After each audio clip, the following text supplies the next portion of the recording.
No, I'll tell you, that's about the percentage. It's been going 8 out of 10 times. And maybe the one in the side also.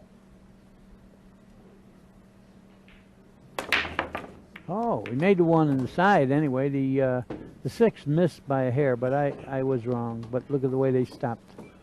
Okay, very quickly, you can see that the 3 is in the open near the lower right-hand corner. The 4 is up table, adjacent to the cue ball.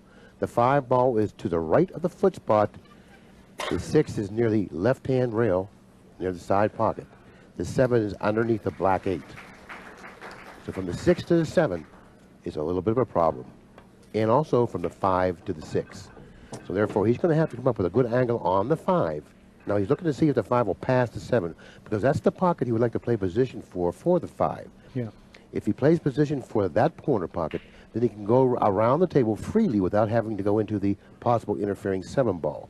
So therefore, he's going to play position for the 5 in the lower left-hand corner. And actually, once he moves the 5, falling on the 7 is an easier shot because he doesn't have that to contend with. But he's got to come up with a pretty good shot on the 6 that carries a good angle to drop nicely for the 7. Right. So therefore, he has some work in this rack. Yeah, but that's what he gets paid for. And he's been getting paid pretty well lately. He is one of the most successful pool players ever, financially. Okay, now this is kind of interesting. He's rather flat on the 5. He's going to end up shooting the 6 in the upper left-hand corner, but he must come up with an angle. Now he's going underneath it with the cue ball, which indicates, or at least tells me, that no, he's not going to play position for the 6 in the upper left-hand corner. He's looking to play a position for the 6 in the lower left-hand corner. That could be a problem. He's really not comfortable with this, Danny. No, he got funny. He'd be all right here if he could make this and sit right on that side rail. He'll have an angle to get to the 7, if he goes that way, which he did. See it? Now he's fine. Now that's where I thought he should have gone to begin with. He wasn't really comfortable with that. So he took a look at the other possibility and ended up shooting this one here, which I feel he made the correct decision, particularly now the way he laid on the 6. Very nicely executed, nicely run out. It was a nice run out on this particular rack. Right. Very nicely run. Yeah, there's not any problem here. And you know, and Mika could start thinking about last rack when he missed. You know, it's all you have to do with someone like Efren is make one mistake and you're way in the hole. Particularly after he pocketed the 1 in the side, because that ball he's playing. So therefore, if he has the good feel pocketing the 1 on the side, Mika may not have too many appearances at the table, considering that if Reyes is pocketing the 1 on the side, he's going to have that opportunity that he wants to run the balls. That's rack number 2. It also goes Efren's way. Barracks, Jamie Barracks. And the reason I didn't know the name that well is he's a new player. I never heard of him really, but he's in the Final 4. So that's the winner of that table plays the winner of this table. Keep in mind, this is a very short race to 7, and the difference in playability is actually the difference in the quality of play between these two players is very little when you're playing 9-ball, particularly in a short race to 7. Now Reyes is considered the best player in the world today, but Mika Immonen isn't far behind. Well, he was ranked number 1 one particular year. But here, the big thing about this short race is balls go on to break on this table, and when you break from the left side, the left corner ball goes in this left pocket and vice versa. So I expect them, whoever breaks is going to have a chance to run out. Well, it was really important for Mika to jump out of the gate quickly. He had a good opportunity in rack number 1, as you just saw, but was unable to put down the 1-5 combination. Now Reyes steps to the table. All balls are in the open.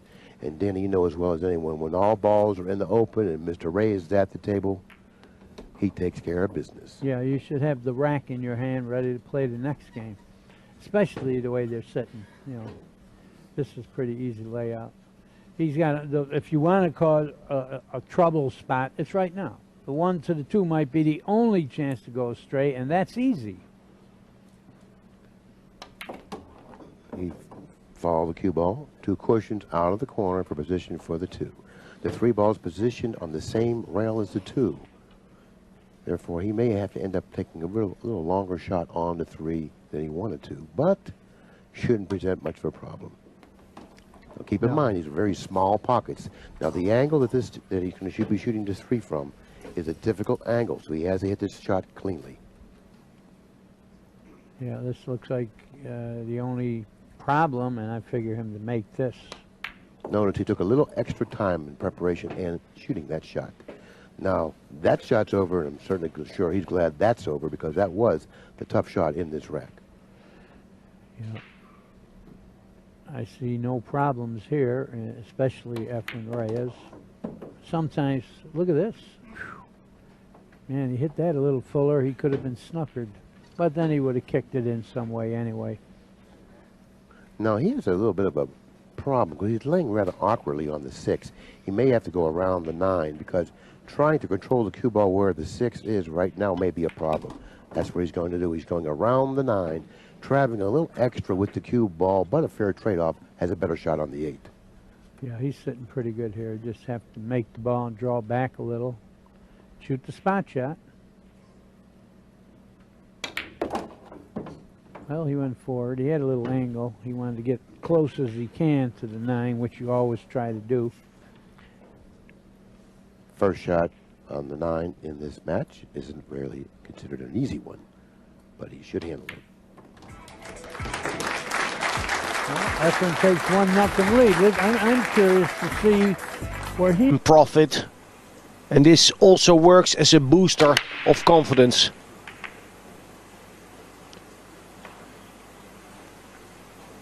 If you know that you have figured out the break and the speed and that you will be getting shots, that gives a lot of confidence. Add to that Efren Reyes not getting position on the first shot after the break a couple of times.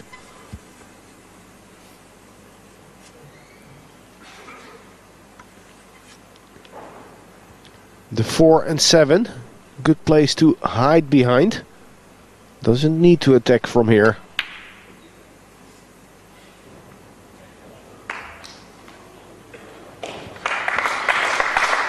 And the 8 comes into the equation also.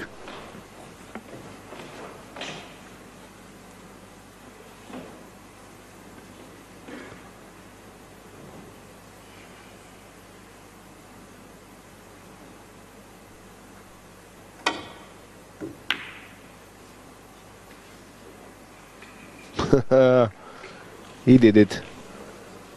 I think he did it. Well, from Immonen's body language and that of Reyes, I don't think the snooker is there. I think Immonen can get through to the 2-ball. Just thinking, you know, as Reyes went back to his chair there, it's impossible to calculate how many racks of pool he must have played in his life.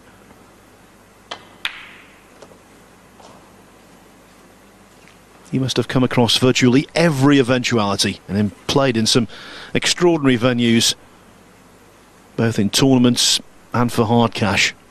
What a story he could tell.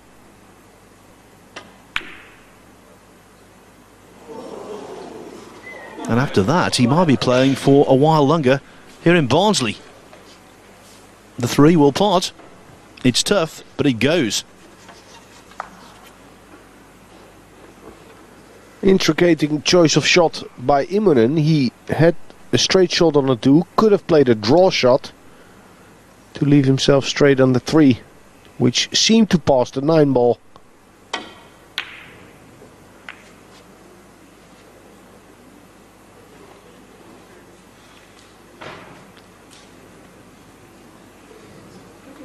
Never threatened to the pocket, Efren Reyes. And that is the harsh part, that with age his B game is weakening. But now and then, once and again, he can still bring his A game. So it's very tough for him, I suspect, to accept the lack of consistency.